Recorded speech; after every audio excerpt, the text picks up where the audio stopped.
Hola, soy Fran Valverde y este audio es para explicaros que esta es la versión en YouTube de nuestro programa Aprender en Fotografía, el podcast. Tened en cuenta que solo es audio. Todos estos capítulos que subimos son en audio, son la transcripción de los programas que vamos colgando cada miércoles y cada viernes, tanto en iVoox como en iTunes. Si lo que quieres es aprender fotografía, tenemos varios cursos con lecciones de fotografía en vídeo donde aprenderás a utilizar tu cámara profesional mediante tutoriales de fotografía. Podéis suscribiros a nuestros cursos en nuestra web estudiolightroom.es/cursos. Si no tenéis claro si suscribiros o no, pues seguidnos en iVoox, en iTunes, buscando el programa Aprender Fotografía y aquí, por supuesto, en nuestro canal de YouTube. Muchas gracias por escucharnos y hasta el siguiente programa. Hola y bienvenidos al programa de Aprender Fotografía número 55. Hola, soy Fran Valverde de Estudio Lightroom y como siempre me acompaña Pera la Regular. Hola, ¿qué tal? Hola, Pera. Pues nada, como os digo siempre, Estudio Lightroom, recordaros que es un espacio dedicado al alquiler de productos para el fotógrafo profesional y aficionado, y Pera la Regula es fotógrafo de moda y publicidad y formador con más de 150 talleres y más de 1.800 alumnos. La has subido 10 de golpe. Lo he subido directamente. Vale, cojonudo. Y nada, hoy nos toca nuestro curso, ¿vale?, de iluminación para fotografía. Y nos quedamos el anterior episodio, el número 8, que hicimos modificadores de luz para flashes, ¿vale? Y nada, Pera, ¿por dónde vamos a continuar hoy? Pues hoy vamos a hablar de cómo modelar. Era modificar la luz, pues ahora la vamos a modelar. Y para esto vamos a partir de utilizar lo que son reflectores de luz. Hoy hablaremos de cómo se suelen utilizar los reflectores de luz. ¿En los tipo cazoleta que se ponen en flash o de cuáles estamos hablando? Vamos a diferenciar entre lo que es un reflector de flash, que es lo que hablamos el otro día, un modificador, y un reflector de luz. Vale. Que son, que refleja. Sí, exacto, vale. Para reflejar la luz, vale, para hacer que rebote la luz. Y pueden ser desde los plegables tipo lastolite, que usamos en exteriores, hasta los porex grandes, hasta los porex grandes que usamos en estudio, vale, porque es mucho más sencillo moverlos y normalmente hacemos un pie y los aguantamos con facilidad. Okay. Vale, normalmente a los grandes estos se les llaman flats. En vez de reflector se llaman flats, planos, sí, porque como no los puedes combar. Por ejemplo, los lastolite, estos los podemos combar un poco y centrar la luz, sobre todo los plateados, va muy bien porque podemos girarlos así. Lo importante es saber pues cómo podemos jugar con estos modeladores. Se utilizan muchísimo. ¿Por qué? Pues es muy sencillo. Es mucho más fácil utilizar un reflector que utilizar un segundo flash. Vale. Porque el reflector siempre va a haber un ratio 1:2. O sea, la luz que devuelve un reflector nunca va a ser igual a la luz que recibe. Vale. Por dos motivos fundamentales. Uno, porque rebota la luz, y luego porque se le aplica la ley inversa, va a caer de una forma diferente. ¿Vale? Y luego por eso, sobre todo, porque cuanto más grande es el reflector, más lenta es su caída. Podemos tener en el lado derecho un flash pequeño con un reflector de flash y luz dura que le da a un lado de la cara del modelo, pero al mismo tiempo le da al reflector y por el otro lado vuelve una luz blanda, porque es blanco. Pues eso también hay que tenerlo en cuenta. Podríamos tener mucho contraste en un lado y muy poco en el otro. Entonces, eso nos puede ayudar a tener una sensación de una foto más plana, aunque sea una iluminación a 45 grados. Normalmente a esa iluminación se le llama 3/4, porque a 45 grados iluminamos 3/4 partes del motivo. Si por ejemplo hacéis una foto sin reflectores de una foto y ponéis un flash a 45, veréis que el lado contrario a donde está el flash se ve muy oscuro. Si es una ventana, se verá con una sombra suave. Si es una luz dura, se verá con una sombra muy, muy oscura. Simplemente poner un reflector blanco en el lado opuesto. Hay que pensar siempre, que lo he dicho en varios capítulos, que la luz rebota sobre una superficie plana en el mismo ángulo en el que incide. O sea, si incide a 45 sobre el reflector, pensemos que rebota a 45. O sea, tiene que estar más adelantado que el motivo. Porque si lo ponemos a la misma altura, va a rebotar por detrás de la espalda. Y entonces no vamos a hacer nada. Pensar en eso. Si tenéis luz de modelado, veréis el uso. Sí, claro, directamente. Luego, claro, con la luz de modelado lo veremos si está muy cerca el reflector. Si está muy lejos, no. No se ve, ¿no? Eso también podéis jugar con ello. Si lo ponéis sin el reflector, como decía, veréis una imagen que tiene una caída de un lado a otro considerable y una sombra muy definida. Si es la luz dura y si la luz es blanda, la veréis más clarita, más gris. Pero sigue habiendo esa sombra. La sombra, el tamaño de la sombra depende del ángulo en el que incide la luz y la distancia de la misma. A mayor distancia es más fácil ampliar la sombra, pero el ángulo es lo que más le va a afectar.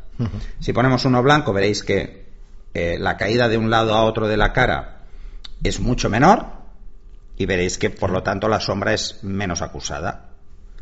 Si lo que ponemos es un reflector plateado, lo que va a hacer es devolver la luz con contraste. O sea, tenemos a la derecha un flash con luz dura y a la izquierda un reflector plata, pues el plata va a devolver el contraste. Quiere decir que podría generar sombras oscuras. Pero como estamos apuntándolo a la zona de sombras, lo que vamos a hacer es mantener el contraste. Esto nos dará la sensación de que tanto el lado derecho como el izquierdo son similares en cuanto a tipo de luz. Claro, que puede tener la semejanza con otro flash en otro. Exacto. Que se parezca más. Si, por ejemplo, ponemos un reflector dorado, lo que vamos a ver es que en un lado tenemos una luz a una temperatura concreta y en el otro lado vamos a tener una luz con una temperatura 500 kelvins más alta. Entonces nos da la sensación de que hay una luz entrando pues por una ventana, que es el sol. Se está imitando de alguna manera la temperatura de color de un día soleado. No, más de un día de sombra. Vale. Porque ya el flash nos va a dar 5500, le vamos a meter 500 más, van a ser unos 6000 kelvins. No. Un poco más sombra, ¿no? Lo siguiente es que pongamos lo que se llama un sol light, que es una mezcla entre dorado y plata, que ese es el que sí se parece más al tono que tiene la luz día al mediodía. Entonces le va a sumar un poco de temperatura, pero también le va a añadir un poquito de contraste. Y ese va muy bien. Ese se utiliza mucho en exteriores, en estudio muy poco. Esto si ponemos el reflector totalmente plano. Y ya veréis que si lo ponéis hacia abajo o lo ponéis hacia arriba, pues vais a enviar la luz hacia un lado o hacia otro. Por ejemplo, queremos bajar sombras de debajo del cuello, que son muy habituales. Ponemos un flash, normalmente los flashes los ponemos ligeramente picados, porque si van muy planos la sombra queda muy lateral y es mejor que las sombras vayan siempre hacia abajo. Pues si lo ponemos totalmente plano en un lado tendremos un efecto, pero si lo ponemos enfocando la luz que rebota hacia arriba, veréis que eliminaréis, por ejemplo, las sombras que hay debajo del cuello, que algunas son muy feotas. Sí, yo creo que donde más se nota, bueno, aparte en fotografía seguro, en cine también se nota una buena iluminación en cine, se nota por las sombras estas de debajo de la barbilla. Sí. Sin saber mucho de cine, pero realmente es eliminar del todo las sombras no es recomendable por un motivo, porque entonces el cuello tampoco parece que esté a la misma altura que la barbilla, claro, si no hay sombra. Entonces no le damos profundidad. Por eso las luces frontales no nos gustan tanto, porque aplanamos mucho y tenemos esa sensación de falta de forma en la cara. Y os decía que es mucho más fácil utilizar un reflector que utilizar una segunda fuente de luz, porque no hay suma de luces. Vale. La luz no se suma, claro, porque la otra es rebotada, no se puede sumar. No puede sumar nada. Y bueno, pues tendréis un ratio entre 1,2 y 1,4. Normalmente tendréis un ratio 1,8, 8 veces menos luz si no hay nada. La siguiente opción, que esto se utiliza muchísimo, es en fotografía de retrato, es en vez de tener un reflector blanco, tener un reflector negro, que ya no se le llama reflector, se le llama pantalla. Vale. Pantalla o flag, bandera. ¿Vale? ¿Esto qué va a hacer? Una pantalla, ¿qué es? Es algo que me evita que la luz rebote. Imaginaros que estáis en un estudio, las paredes de alrededor son blancas, ponemos la luz a 45, le da el modelo, pero aunque no pongamos nada, esa luz está llegando a una pared y vuelve, o está llegando al suelo, o está llegando a cualquier sitio y vuelve luz contra el motivo. Esa luz se le llama luz parásita, es una luz que yo no controlo. Y que un día me puede salir muy bien y otro día me puede salir muy mal. Y en estudio una de las cosas que tenemos que tener claro es que hay que controlar la luz en todo momento. O sea, si no vamos a poner un reflector porque no nos interesa que vuelva luz, deberemos poner una pantalla que es negra. Evita que vuelva luz. Entonces veréis que el contraste de un lado a otro se incentiva, se hace mayor. Si poniendo el flag, o sea, poniendo ese flag ahí, o sea, pantalla, resulta que da lo mismo que pongáis negro o no pongáis nada, es que tenéis un estudio con mucho espacio y no vuelve luz. Claro, si tenemos suficiente espacio... Pero si hay cambio, os vais a ver obligados siempre a ponerlo. O sea, una de las soluciones más buenas en estudio son comprar Porex lo ideal es que sean entre 5 y 10 centímetros, que sean gordos. 5 centímetros que sean gordos. Mínimo 5. 5 centímetros para que sea gordo, para que no se os parta. Que eso lo podéis encontrar en las empresas que hacen material de construcción. Aquí en Barcelona, en Mausa, en Cornellà la encontráis, porque somos los que compramos nosotros. ¿Cómo se llama esta que está en Aragón tan grande? En Servicio Estación los hay, pero no son tan gordos. O yo no los he encontrado. Yo compré de 5. De 5, pues pero de 10 no. Sí, yo compré allí de 5. Vale. Entonces cogéis y pintáis un lado de negro y el otro lo dejáis blanco, que ya viene blanco. No suelen venir negros, entonces, ojo, a ver con la pintura que usáis, porque no podéis usar pintura acrílica que se os comerá el foam. Sí, si usáis algún tipo de spray, adiós. Sí, fuera. Si lleva alcohol, mal. Si lleva disolvente, mal. O sea, tenéis que comprar una pintura que no lleve disolvente. O sea, una de estas de agua, ¿no? ¿Qué se llaman? Al agua, ¿no? Al agua. Al agua es la acrílica. La pintura acrílica. Bueno, yo como no tengo ni idea de pinturas, yo compré una que dice, oye, que no se coma el foam. Sí, lo que sé es eso, que utilicé una vez un spray. De hecho, no lo pinté ni yo. Pues nosotros compramos un spray aquí en el estudio, le dimos y se nos deshizo el foam entero. Se deshace. Bueno. Y luego ya pues con la brochita y otro tipo de pintura, la acrílica en principio no se tendría que disolver. No, pues entonces, esto va muy bien porque entonces en retrato podéis hacer que el lado contrario donde está la luz tenga una sombra muy intensa. Cuanto más cerca esté, más intensa es. Cuanto más lejos esté, menos intensa es. ¿Qué efecto hace? Hace un... Claro, cuanto más lejos está, es más fácil que rebote en otro lado. Cuanto más cerca está proyectando, es como si hiciera sombra, entonces ninguna otra luz le afectará. En el estudio lo importante realmente es eso, es controlar toda la luz. O sea, tenéis que evitar la luz parásita, porque la luz parásita es esta que rebota y que no controlamos, puede rebotar en una pared e incluso generaros flare. O sea, que entre luz directamente en el objetivo y haga un halo. Por eso es muy importante utilizar el parasol en objetivo, usar el parasol en estudio. Que hay mucha gente que dice, bueno, el parasol es para el sol. No, eso fue un Lumbreras que tradujo mal el concepto de parasol, porque en inglés es lens hood, es capucha de lente. O sea, no tiene nada que ver con el sol. Simplemente para evitar la luz parásita. No resta luz, insisto. Y luego otra cosa que se suele utilizar es el limitador. El limitador, que es ese flag, se utiliza o bien para evitar que rebote, o bien para cortar luz. Es muy sencillo. Es como para proyectar una sombra contra el motivo. Yo tengo una luz más plana y quiero proyectar una sombra. Cuanto más me acerque el flag o el limitador, cuanto más lo acerque a la persona, más sombra va a haber. Cuanto más lo aleje, más penumbra va a haber. Cuanto más gordo sea el limitador, menos le va a afectar la distancia. Pero cuanto más fino sea, si es muy fino, por ejemplo, cogéis una cartulina negra, vais a generar difracción. La luz va a dar en el canto y se va a abrir detrás. Y se va a ir degradando la luz. O sea, podéis hacer... Pero la sombra será más suave. Exacto, tenemos una sombra más degradada. Vale. Por eso los limitadores tradicionales son estos de tela, que tienen un margen redondeado un poco más gordo, para evitar que haya difracción, para que tú controles mucho cómo cae esa luz. Vale. Entonces, la distancia es lo que os va a marcar la sombra. En producto es fundamental. ¿La puedes repetir, la diferencia de acercarlo o alejarlo al motivo? Que no sé si hemos dicho... Sí, cuando lo acercas al motivo, la sombra cae más rápido. O sea, proyectamos sombra. Vale. Cuando lo alejamos, hacemos penumbra. Es como un eclipse. ¿Vale? La zona central es mucho más oscura que los laterales, que es una penumbra. ¿Por qué? Precisamente por la luz que escapa alrededor. Pues esto pasa exactamente lo mismo. Si yo cojo y lo acerco mucho al motivo, no dejo que escape luz alrededor. Pero si lo acerco al flash, sí que dejo que escape más luz.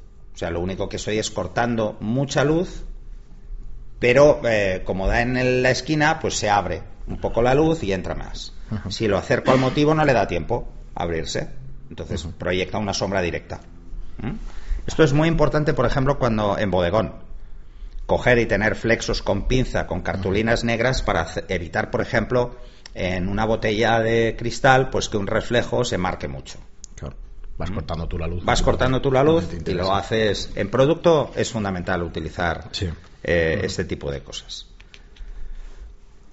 Bueno, más o menos lo veis, ¿no? Luego lo siguiente es la posición o la dirección de la luz. Aquí veréis 1000 formas de llamar la luz. Os voy a decir una que es muy fácil, porque es, bueno, quizá es la más utilizada, ¿vale? La luz frontal, nos queda claro, normalmente por encima de la cabeza del fotógrafo, porque no proyectemos una sombra, o bien, si está más baja, ponernos nosotros detrás, o agacharnos. A esas le llamaremos luz frontal. Luego tenemos la luz que tenemos a 45 grados del motivo, que le llamaremos, tanto a un lado, a derecha como a izquierda, que le llamaremos 3/4. ¿Vale? Y luego tenemos las luces a 90 grados, que son laterales. Cuando vamos en contra, tenemos la luz de contra, que también se le llama posterior. ¿Pero esta es lateral o...? No, justo detrás de la persona. Eso normalmente se le suele llamar también luz de efecto. ¿Vale? Porque la usamos, pues, por ejemplo, para perfilar el motivo. Yo siempre había oído separar al motivo del fondo. Separar al motivo del fondo. Claro. Sí, pero es luz de efecto. Porque luego está la luz de perfil. La luz de perfil está angulada.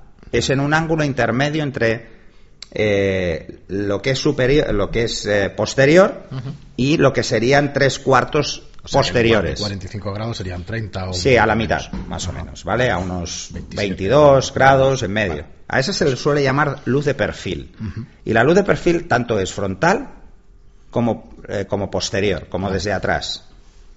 ¿Vale? Todo lo que queda entre los ángulos de 45 se le llaman perfiles. Y son perfiles amplios, perfiles estrechos. El perfil amplio es el que queda entre la que viene de cara y el primer 45, sería un perfil amplio, porque ilumina más que el 3/4. Y del 45 y al lateral, del 45 al lateral sería un perfil estrecho, porque ilumina una parte más estrecha. Ya está, así de fácil. Mucha gente usa un reloj para hacer esto, que es lo mismo. Si ponemos al motivo en el centro y dibujamos un reloj, pues sería, pues la luz posterior está a las 12 y la luz y a las 6 tenemos la frontal. Esa sí la sé yo. ¿Vale? Entonces a las 3 y a las 9 tenemos los laterales. Vale. A las 4:30.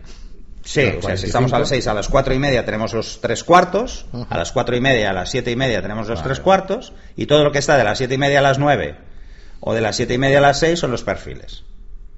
Bueno, ahora estoy alucinando de lo bien que has explicado la cosa gráficamente aquí con la voz, está estupendo. Vale, entonces, esa es una forma de jugar. La luz frontal, como he dicho antes, tiene como ventaja que la sombra queda por detrás del motivo y yo no veo la sombra. En el resto de situaciones la veo. ¿Por qué es importante tener claro esto? Porque cuando, por ejemplo, empecemos a trabajar el retrato, veremos que vamos a jugar con fuentes de luz desde diferentes ángulos y entonces yo mencionaré estos. Claro. O sea, es importante que interioricéis las palabras, ¿no?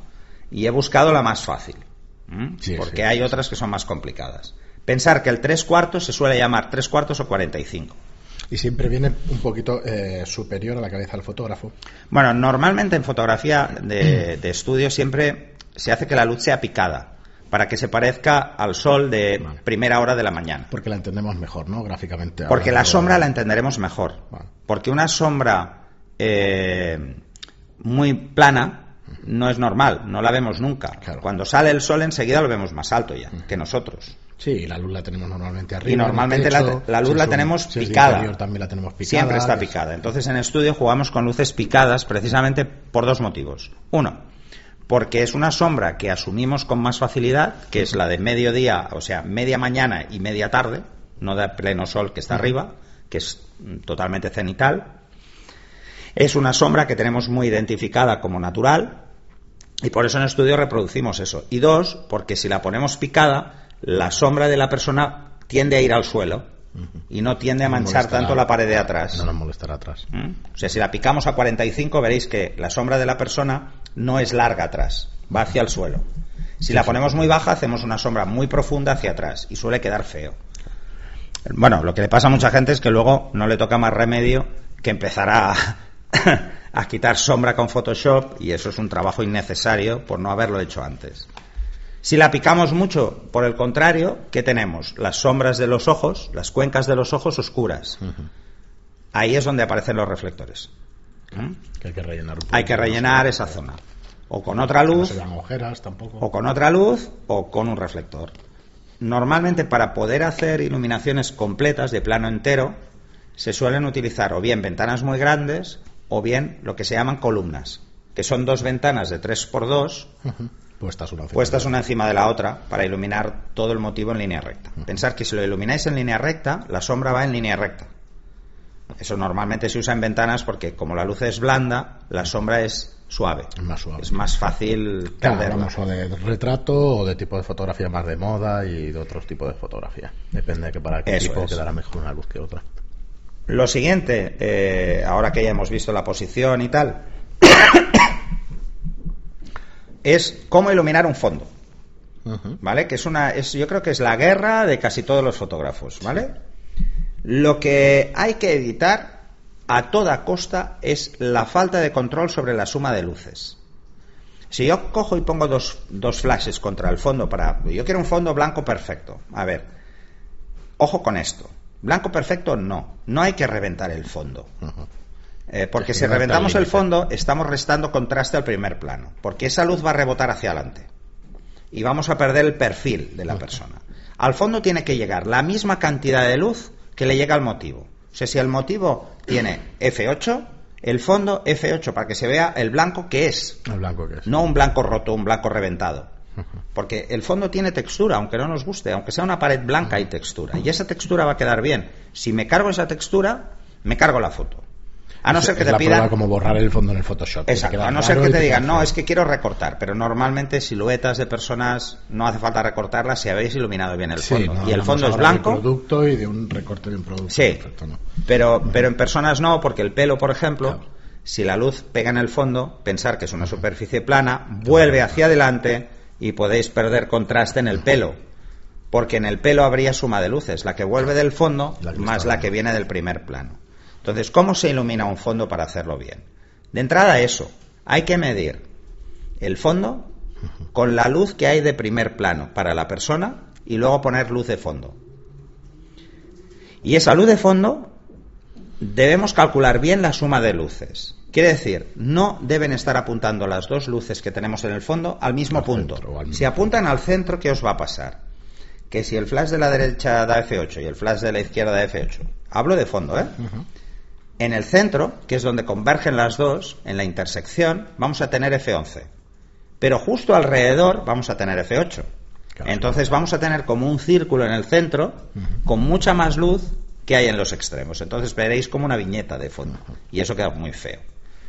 Tenéis que hacer que las dos fuentes de luz laterales que ponéis para iluminar el fondo estén ligeramente separadas justo donde empieza a caer la inversa al cuadrado de la distancia, y entonces dejar un espacio entre ambos centros para que la suma de las luces laterales, o sea, de cómo se abre la luz se abre al cuadrado de la distancia, o sea, cae el cuadrado de la distancia y se expande el cuadrado de la distancia. O sea, si a 1 metro ilumina 1 metro cuadrado, a 2 metros ilumina 4. 4 veces más, ¿vale? Igual que la caída. Bueno, pues hay que hacer que sumen luz en el centro, pero no dando en el centro las dos fuentes de luz. ¿Y qué utilizas para mover la parte de mover los focos físicamente? ¿Utilizas aletas para dirigirla un poco? No, porque las aletas, el problema que sueles tener con las aletas es que son como pequeños limitadores, cortan la luz. Vale. Entonces, pero no la cortan por igual. O sea, te la va a cortar hacia los lados o hacia arriba o hacia abajo, pero en las esquinas un reflector puesto redondo. Un reflector normal es suficiente. De hecho, podéis utilizar lo mismo para iluminar el fondo que utilicéis para iluminar el primer plano. O sea, si usáis ventanas adelante, pues usar ventanas atrás para que no haya una luz más dura atrás, dependiendo de lo que tengáis atrás. Si es una pared blanca y es un estudio, tampoco se va a notar. Pues no se va a notar, ¿vale? Que sea luz dura o no, porque es blanco. Pero sí que lo vais a notar mucho si es negro. Porque si es negro y es un fondo de papel, los fondos de papel negro brillan. Sí. Y entonces tenéis que procurar que el ángulo de incidencia de la luz sea lo más lateral posible. para que no llegue la luz del primer plano al fondo, porque entonces pasa a ser gris. El primer plano del fondo. Los fondos negros, lo que hay que procurar es no iluminarlos, porque el papel refleja luz, porque está muy prensado ese papel, y entonces hace que es tan liso que rebote luz, aunque sea negro. O sea, esto no me sale porque el papel es de baja calidad, separa el motivo del fondo y te lo... Bueno, hay dos tipos de negro, ¿eh? Hay el negro normal y el negro mate. El negro mate es ligeramente poroso y refleja menos luz. Nosotros los fondos que hemos visto, que son profesionales, nada, te refleja luz. No, reflejan todos. Entonces, normalmente, si vais a trabajar con espacios muy pequeños, los fondos de papel no son nada recomendables cuando son negros. Mejor tela, porque refleja menos luz, pero precisamente porque hay poro. Claro, hay pelillos. La trama de la tela no es prensada como en papel. Entonces, tenerlo en cuenta. O sea, el tema de iluminar el fondo es una cosa que es mucho más fácil de lo que parece, pero hay que hacerlo bien. De hecho, no hace falta, en la mayoría de situaciones, si vamos a usar luces frontales, no hace falta que iluminéis el fondo, solo que limpiéis la sombra si os va muy pegada al fondo. Entonces eso con un flash hay de sobra. Pero si lo que queréis es iluminar el fondo porque vais a hacer moda catálogo y luego necesitáis que todos los fondos sean blancos perfectos, tanto en suelo como en fondo, pues lo ideal es poner dos fuentes de luz y jugar a que la intersección de ambos no coincida. O sea, los dos centros de las dos fuentes de luz, que es donde más luz hay, no coincidan para que se unifique. Es lo único. Muy bien, Pera, pues ¿te parece que lo dejemos aquí o quieres seguir con alguna cosa más? Sí, lo podemos dejar aquí porque luego empezaremos a jugar con la construcción de la luz en el siguiente capítulo y entonces hablaremos de el por qué dejamos 2 pasos o 3 pasos o un paso en un retrato y cómo podemos hacerlo. Pues nada, lo dejamos aquí. Recordaros que hace varios programas que no lo hacemos, que tenéis talleres en estudiolightroom.es, tenéis todos los talleres que vamos haciendo y que con el cupón descuento podcast pues tenéis un 20% de descuento en los talleres.